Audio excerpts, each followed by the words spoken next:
Greeting interwebs, this is Jackie K, and welcome to another edition of Pokemon Colosseum. Last time, that jerkwad over there set off this alarm that makes this little annoying alarm noise in the red filter. While I didn't bring a cold commentary guest for this one, we're about to meet a very special Shadow Pokemon to me, and the final member of our party. At least of the main party, without occasionally substituting in a Shadow Pokemon or two. Not as often as in Pokemon XD though. While I could talk about all the reasons why I didn't have a guest for this, I guess they come out more as excuses than there being one single reason. But here it is, Viabra. Now I'm pretty sure I hinted at this story, but now that we actually see the Pokemon out in front of us face to face, I feel like I can finally get into it without spoiling anything. Back in the Ruby and Sapphire days, I did see Trapinch, but I didn't really pay any mind to it because it just didn't look that interesting of a Pokemon to me. However, when I saw this Viabra in Pokemon Colosseum, it was an instant favorite, and a Pokemon that I tend to use every playthrough of this game, although I definitely don't play for this game as often as I do Pokemon XD. But I'm pretty sure without Colosseum, and it having a Shadow Viabra and not a Shadow Trapinch, I would have never gotten into Flygon, which is kind of disappointing to think about. It's a depressing thought, because Flygon probably is one of my favorite dragon types. And to think I wouldn't have even paid attention to it for the longest time if Pokemon Colosseum didn't come out and actually have this Pokemon halfway evolve. I really like how this Pokemon's designed. Sure, its typing is pretty interesting, and having the ability to levitate is kinda cool as well, but I think it was the design that really made me interested in using Viabra and Flygon so often. I believe the design is a big reason why I like the Pokemon. And it's interesting to think of how a Pokemon like Trapinch could evolve into a Viabra. They look almost completely different. I don't know why I'm saying almost, they look completely different in my eyes. And I'm sure over time, I've grown to like Trapinch a bit more, but I'm pretty sure a huge reason why I would even like the Pokemon is because it evolves into Viabra, and Viabra evolves into Flygon. I'll admit that I'm also a sucker for the levitate ability. There's just something about that appeals to me. Maybe it's the fact that it allows you to avoid taking damage from Earthquake in double battles. Maybe the idea or concept of floating in the air just sounds cool. Or maybe it's because it makes electric types completely immune to any weakness whatsoever. At least by the time they introduce a pure electric type that had the levitate ability, they also had quite a variety of ways to take away the Pokemon's ability to float. We have the move Knockdown, Gravity was established, by which I mean it was around for 4th gen, so people were kind of familiar with the move by the time 5th gen rolled around.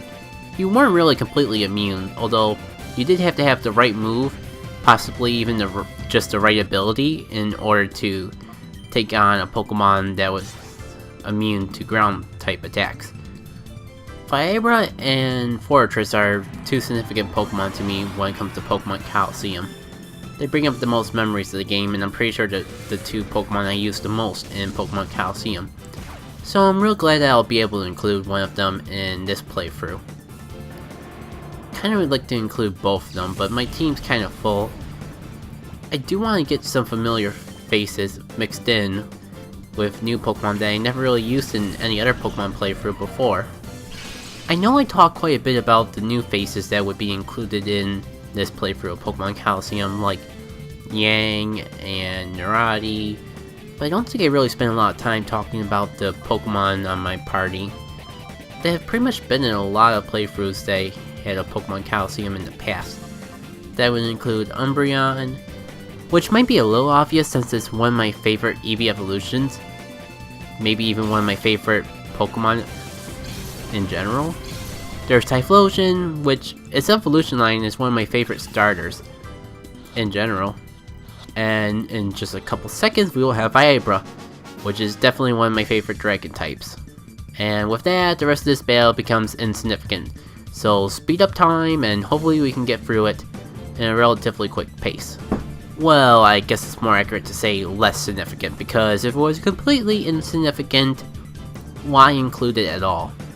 Anyways, we got another Kelkion on the field, so I suppose it's worth trying to sync up a strategy to take it on. You know, abusing his ability against it, you could say. You know, I never really used Conspore, so I'm not quite sure why I did it there. Must be some sort of mathematical perfection going on in my mind, where I realized if I just lower its speed a little, I'll actually be able to attack it first. Then I can just like sleep powder spam it a lot. Though, speaking of that, I have an issue. Yang is pretty weak and just got taken down real quickly. Granted, it was fly, it was weak to flying, but this will not do. We really gotta do something about Yang, otherwise she's gonna be the one with all the slack. I mean, Nurani went through a whole evolution just to do that.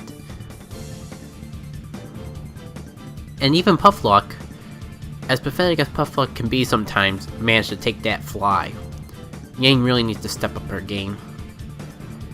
But yeah, I think you can see my strategy at this point. If it's not going to be foiled by Quick Attack, which it happens to be foiled by, then all would have been good. Okay, I think I'm cutting this a little too close for my own comfort. But make it a grass type and then use Blizzard on it. That seemed like a really good way to handle this situation. Although Kelkion not only survived with so little HP, but woke up on that same turn as well. But thankfully there wasn't much to deal with, and that battle was won. I was certainly cutting it way too close there. And I hope you enjoyed the battle music, because now we go back to the sirens and the red filter. Yay! And me personally have to go all the way back to the beginning to heal. I guess I'll see you all there. Or not, I did just realize there was one thing I forgot to do. And even with the sirens going, we are going to take care of that now. We pretty much have to if we want to make any more progress in this lab. Yeah, remember that DNA splicer? I'm pretty sure there's one more set of DNA that I have yet to analyze. There we go. For a second there, I thought I was wasting everyone's time. So we have the Crocodon here. You may notice that each of these DNA splicers had a shadow Pokemon on it that we've snagged before. We're going to see why that's relevant in just a few seconds. I guess first of all, might as well take a good look at the new Pokemon in our party. In between healing sessions, I decided to go get Fire Rub. I mean, why not? It's going to be an honorary member of the team, so why not make use of it? Now, this is a pretty interesting mechanic. We have to take a look at the DNA from all three splicers that we got. Those three DNA samples, whatever Pokemon are on them, that is our password. And the location of these three samples and what they will be, as in what Pokemon will be on the splicers, is randomized each playthrough you do. So it's actually different and it forces you to not just memorize the password. A pretty cool concept, I say so myself. Before I forget to mention it, we are fighting against Scrub again. If you don't recall, and I don't blame you if you don't, Scrub is that guy who's not quite an admin, but because you fight him multiple times, he does seem more significant than a peon. Yet he looks very similar to all the other peons, so he doesn't have a design that really stands out, so you can forget about him real easily. Anyways, he's the guy with that Hitmontop if you really don't remember still. So if you fail to snag the Hitmontop, I suppose this is technically an opportunity you can have to re-snag it. Although I thankfully just got it the first time we could. Which is something I should do with all the Shadow Pokemon. Unfortunately, miscalculations in my playthrough have resulted in me to rely on other methods to re-snagging Pokemon. I still can't believe I didn't snag that stupid those. Having Viagra out so early on really seems to have been a good idea. Especially since this grappler is so determined to Earthquake spam, despite the fact that it's hurting the Wobbuffet and not benefiting the Wobbuffet in any shape or form. That Shadow Tag would have been an issue if I didn't have a Pokemon with Levitate out right away. Still kinda screwed over Cold Red, but at least one of my 2 Pokemon have been spared from the Earthquake spam. Hopefully this Blizzard spamming doesn't result in very bad times. Although I don't know why I'm saying Blizzard spamming when I only did it once. I guess that's how unreliable Blizzard is to me. Thankfully, it looks like we're going to be taking out both of these Pokemon, which is really nice. 2 for the price of 1 is always a great deal. Even though it costs one of my Pokemon to get to this point. But let's have Clamperl again. When I think about it, I don't quite see why it's not evolved at this point. I don't really see a reason to fight him again. If we do, it's not really even a moment where we get to renumber him. He's just grouped in with the other peons. So as far as I can tell, this is really his last stand. So why don't they give him a Huntail or Gorbis instead of a Clamperl? He's an NPC, it shouldn't be that hard to evolve your Pokemon when you're an AI. It would be one thing if having a defensive Pokemon would be fitting for the theme of his team, but I think a Huntail would kind of fit him better, so I don't really see any reason whatsoever. And I'm in a tight situation here, considering that Blizzard kind of makes bringing in Puffluck to finish off the job not that ideal of an option. I guess my only hope is to use Screech and hope that it lowers the defense enough to get some serious damage in, because that is definitely going to one-shot Sneasel. And now I am pretty much forced to bring Puffluck in. Hopefully this high jump kick will do the job. I mean, it's Yang going up against its evolution self, so I don't blame it for having a hard time. I don't really have any weaknesses that I can exploit with the Machamp, because being part fighting cancels out the weaknesses that it might have as a psychic type, and I can't use fighting attacks against a psychic type in general very effectively. I didn't even take into calculation that it had Rock Tomb either. Oh boy, come on Puffluck, miss, do something to survive? Nope. I guess this is where I'm gonna have to pull out the revives or pull off some amazing task. Unfortunately, I don't think the latter is gonna be possible, although this is my last revive. I would say I don't even know if I have any revival herbs left, but thinking more about it, I do have one more revival herb, as well as a revive. So this is gonna become a battle of nutrition in order to get through this in one piece. My item versus his 2 remaining Pokemon. Note how I didn't even say my Pokemon versus his Pokemon. Is my item inventory versus his Pokemon.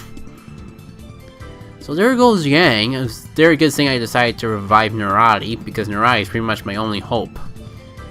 One critical hit, and this is over. Doesn't help that it's dodging my attacks as well. Eventually it's just gonna come to a bit of Hyper Potion, Lemonade, spamming, until I get a clean shot to get this last attack in. Yep. I even skipped a whole bunch of turns that I spent doing nothing but using Lemonades. Eventually I smartened up and realized that I have to do something else. You have no idea how big of a deal it was that Single Flame Wheel was able to take out his Pokemon. I would have been in deep trouble if that was not the case. I would have lost that battle. I can practically guarantee that. Anyways, there's not much more to this lab. Down those stairs, we have our boss fight. So I think I will take care of that in the next episode. I will at least attempt it in the next episode, though I'm pretty sure I'll probably have to do a little bit of training, because my team has been pretty under level this entire time in the Shadow Pokemon Lab. And the fact that they're still not even leveled, still under leveled, you could say, That's kind of a sign that I have to have a little bit of a grinding session, but we'll work out those details. Thank you all for coming and enduring this alarm system, and I hope to see you all for the next edition of Pokemon Colosseum.